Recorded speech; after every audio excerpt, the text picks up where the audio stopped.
Salut tout le monde, c'est Hugo et aujourd'hui on va faire le récapitulatif du défi que je me suis lancé il y a 30 jours, à savoir améliorer le nombre de pompes maximum que je pouvais faire en une seule fois sans être fatigué parce que j'étais à chier en pompe. Allez, c'est parti!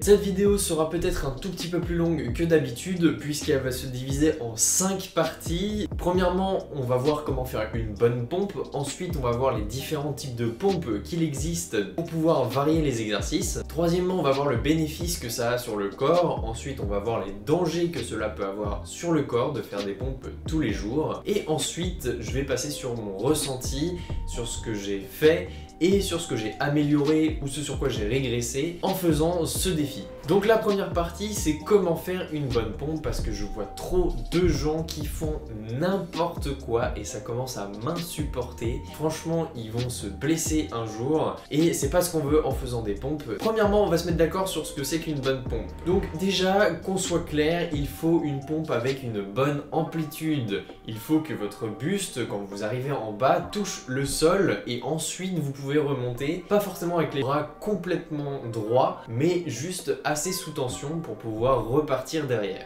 Deuxièmement, vos coudes, et ça m'énerve. Vos coudes, il faut pas qu'ils soient à 90 degrés par rapport à votre dos, il faut qu'ils soient juste à 45 degrés maximum.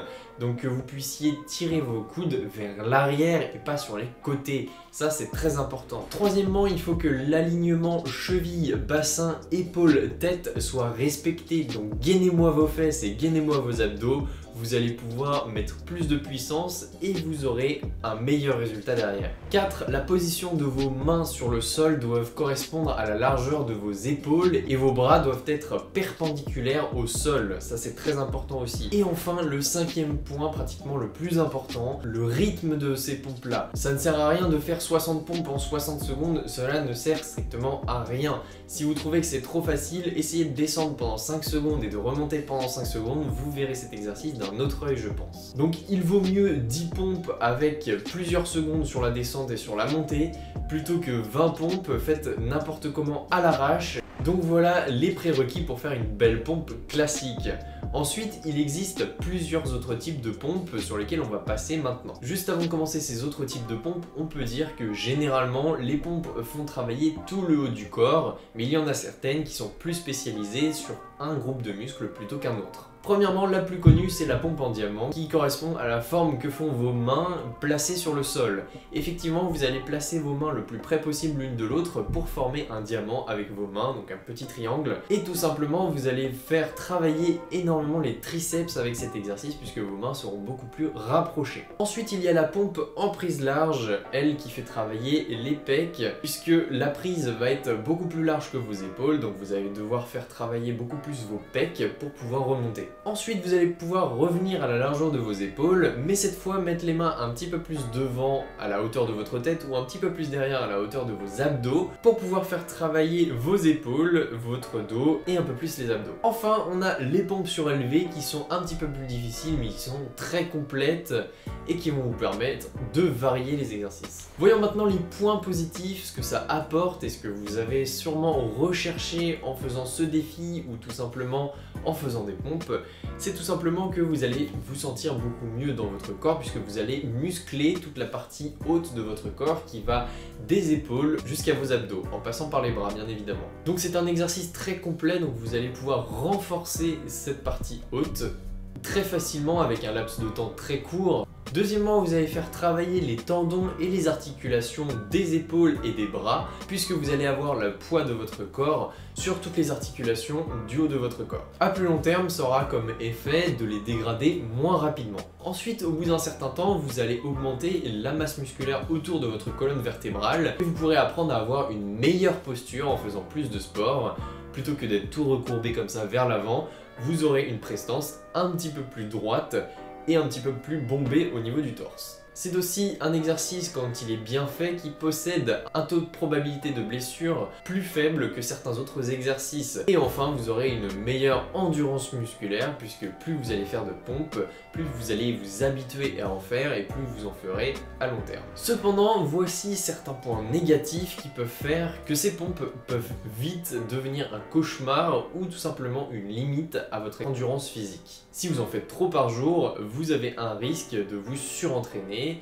Le but du sport, c'est toujours de déchirer les fibres musculaires pour les reconstruire de manière plus forte, sauf que si vous ne laissez pas à votre corps le temps de recharger ces fibres musculaires, si vous les déchirez tout le temps sans qu'elles aient le temps de se reformer, et bah c'est complètement inefficace et vous ne gagnerez pas en masse musculaire, ni en progression, ni en force. Donc écoutez votre corps, c'est très important. Ensuite, si vous faites mal ces exercices qui ne devraient normalement pas arriver, étant donné que je vous ai donné toutes les astuces importantes pour pouvoir faire une belle pompe juste avant, c'est tout simplement que vous avez un risque de blessure, même si ça a un faible taux de probabilité de blessure. Si vous les faites mal, et bah c'est sûr, au bout d'un moment, vous allez vous blesser. Alors préférez des petites séries très bien faites au lieu de vouloir flex avec un grand nombre de séries alors qu'elles sont dégueulasses, ok? Il y a plusieurs types de pompes, donc le fait de ne pas varier les exercices au niveau des pompes, vous allez atteindre un plafond musculaire, c'est-à-dire qu'au bout d'un moment votre corps va s'habituer, donc tout simplement vous n'allez plus progresser. Ce que je vous conseille du coup, c'est soit de faire des exercices plus difficiles, donc c'est ce qu'on verra plus tard dans une prochaine vidéo concernant un entraînement qui sera fait à base de pompes, donc vous allez voir les niveaux de difficulté, ou alors vous variez les exercices pour pouvoir améliorer d'autres parties de votre corps. À plus long terme aussi, vous pouvez avoir un déséquilibre musculaire, donc c'est-à-dire avoir des jambes de coq et un haut complètement sculpté, mais tout simplement un déséquilibre complet entre le haut et le bas. Et enfin, la régularité est plus forte que l'intensité, donc si vous faites une séance de 1 jour entier pendant tout le mois, cela ne va pas être efficace du tout. Préférez 25 pompes par jour par exemple et travailler sur la régularité plutôt que de faire plein de pompes en un temps minime. Si vous respectez tout ça, vous allez pouvoir faire des bons entraînements, vous allez pouvoir progresser vite. Et tout simplement maintenant, ça c'était la théorie, on va passer un petit peu à la pratique, ce que moi j'ai ressenti en faisant ce défi, et je vais vous partager tout de suite. Donc déjà je suis content d'avoir tenu la promesse du fait que j'allais en faire tous les jours, j'en ai fait tous les jours, sans exception.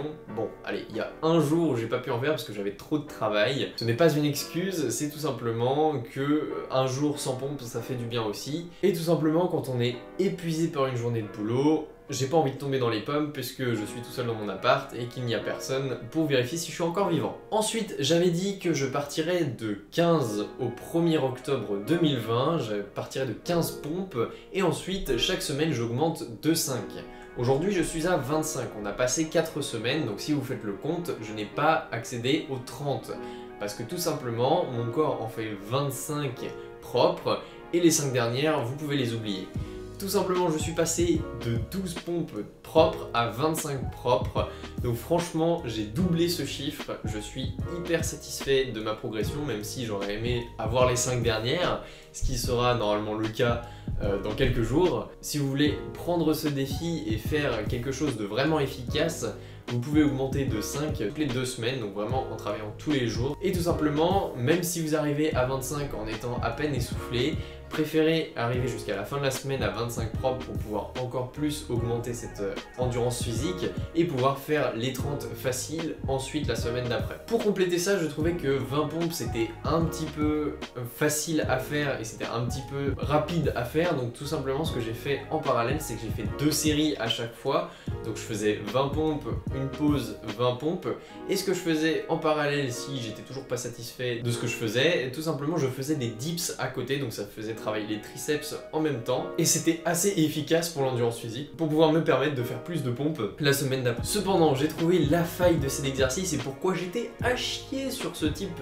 de pompe et je vais vous dévoiler cette astuce maintenant. C'est ce qui m'a aussi motivé à travailler encore plus pour pouvoir réussir à faire encore plus de pompes en une seule fois. La raison est toute simple, c'est que faire des pompes c'est un exercice très complet qui demande un effort à toute la partie haute de votre corps. Et il suffit que vous ayez un muscle qui ne soit pas à la hauteur et votre coefficient stoichiométrique est complètement mort. Alors oui, je vais vous expliquer ce que c'est qu'un coefficient stoichiométrique.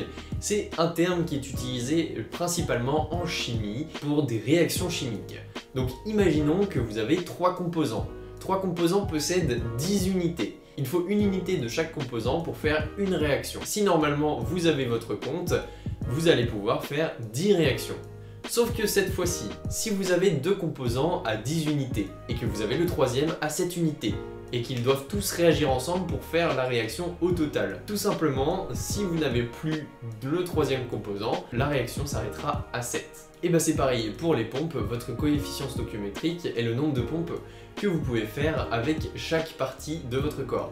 Donc imaginons que pour faire des pompes, il faille un dos, des abdos, des pecs, des épaules et des bras. Tout simplement si vos muscles font 20 pompes chacune et que vos épaules, bien évidemment, font 15 pompes au lieu de 20. Et bah tout simplement, au bout d'un moment, vos épaules vont dire non et vous allez vous arrêter à 15. Et bah c'est la même chose, moi, vous avez compris, c'est mes épaules qui lâchent en premier. Tout simplement, j'arrive à faire des super pompes avec les abdos, les bras, les triceps, les pecs, etc. Mais les épaules, elles ne suivent pas. Donc tout simplement, je vais continuer à travailler les épaules pour pouvoir faire encore plus de pompes par la suite. Donc on parle épaules et ensuite on parle pompes. Donc au final, si je devais tirer une conclusion de ce défi que je me suis lancé, et bah tout simplement, je dirais que j'ai énormément progressé en termes de connaissances techniques puisque je sais comment travailler, je sais quoi travailler et je sais comment progresser plus efficacement. À part la théorie, j'ai en pratique beaucoup progressé, j'ai doublé le chiffre de pompes que je pouvais faire au début. Donc vous imaginez sur une année entière, à la fin de l'année, je serais capable de faire 50-60 pompes faciles.